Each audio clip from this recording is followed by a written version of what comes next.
Hi, you're on the Red Flag channel, where the truth shows up in ways you wish it never did.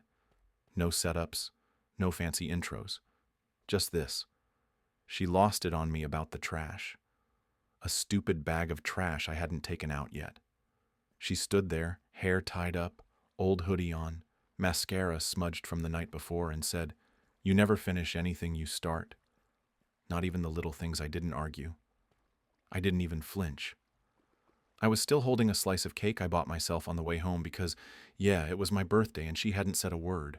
Not that morning, not by text, not when I walked through the door.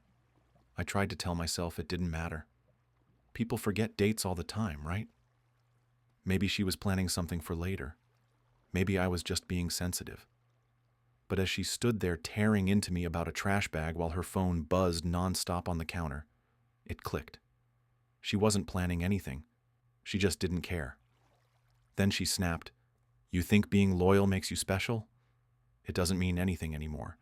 That line, it was like someone slammed a door inside my chest. And when she saw my face, not mad, not even sad, just empty, she froze.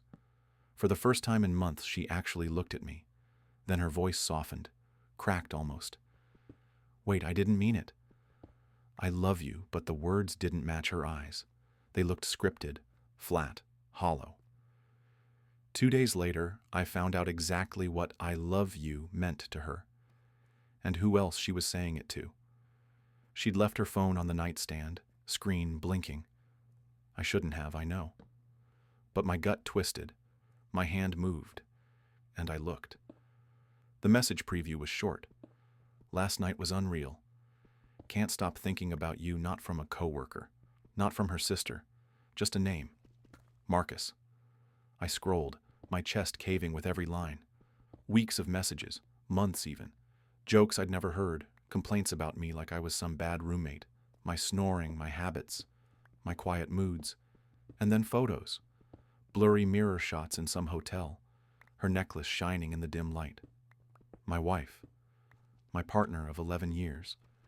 She stirred behind me in bed, so I set the phone down fast. Pretended nothing happened. Pretended my whole world hadn't just turned to dust. "You're up early," she said, stretching. "Everything okay?" I nodded. Lied straight through my teeth. "Yeah. Everything's fine." But it wasn't. The hardest part of betrayal isn't the moment you discover it. It's the hours that come after, when you still have to act normal. I still poured her coffee, still folded her sweater over the couch like always, still kissed her forehead when she said she had drinks with coworkers. But every word out of her mouth sounded like code now. Coworkers meant Marcus. Drinks meant hotel room. That night, when she left dressed sharper than usual, perfume heavy in the air, I waited 5 minutes. Then followed. Felt like some cheap detective in an old movie. Hoodie up, hands shaking on the wheel. She didn't drive toward downtown like she'd said. She pulled off at a small strip mall on the edge of the city, parked outside a quiet diner. I watched through the window as Marcus stood up, hugged her, kissed her cheek like it wasn't their first time. She slid into the booth, lit up like she hadn't in years. She laughed, touched his arm, leaned in close. I sat across the street, stomach twisting until I thought I'd throw up. And then I took a photo. Blurry, but proof. Proof I wasn't insane. When she came home later, she said the meeting dragged on. Her phone had died. Then she kissed my forehead again. Same routine, same script. I nodded, said nothing. Then locked myself in the bathroom and stared at my reflection until I didn't recognize the guy looking back. The next morning, I asked her flat out, "Who's Marcus?" The silence hit like thunder. She froze, then gave this laugh, sharp, mocking. "Seriously? That's what this is? You see one message in spiral?" I handed her the photo. Her smirk vanished. "You followed me?" she asked, like I'd just committed a crime against her. I nodded.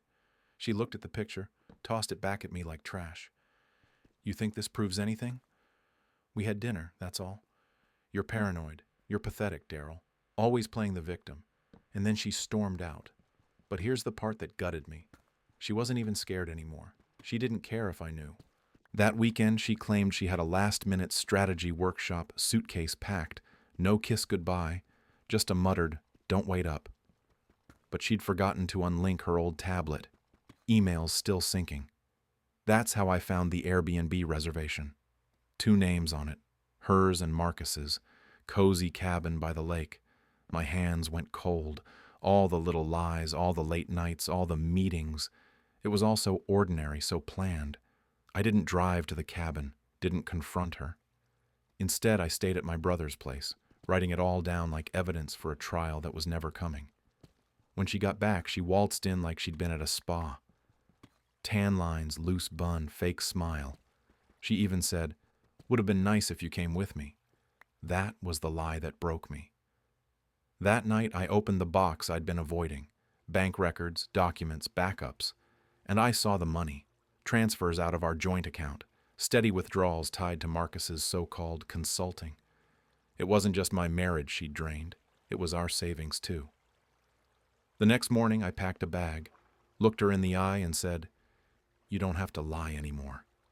I saw everything she didn't fight, didn't even apologize, just stared, speechless, as I walked out. 2 days later, still no call, no message, just silence. That's when I realized she wasn't worried about me. She was waiting to see if I'd fold, if I'd stay her safety net. But I didn't. The legal process was slow, but steady. I gave my attorney everything, texts, records, receipts. He said I had more than enough. I closed the accounts, froze the rest, listed the house. 3 months later, I was living in a small coastal town, a fresh start. Some nights I still hear her voice. "You're too quiet, too small." Now I smile. Quiet isn't weak. Quiet is patient. Quiet leaves without warning, without begging, and never looks back. I don't hate her. I don't even wish her harm. I just hope someday she understands what it feels like to be truly alone. Not because someone left her, but because she pushed away the one person who never did. So that's my story. Not about revenge, not about rage, about rebuilding after being erased. Thanks for watching Red Flag. Now it's your turn. What's a time you ignored the red flags and paid the price later? Drop your story in the comments. And if this one hit home, hit subscribe. More real confessions are coming your way.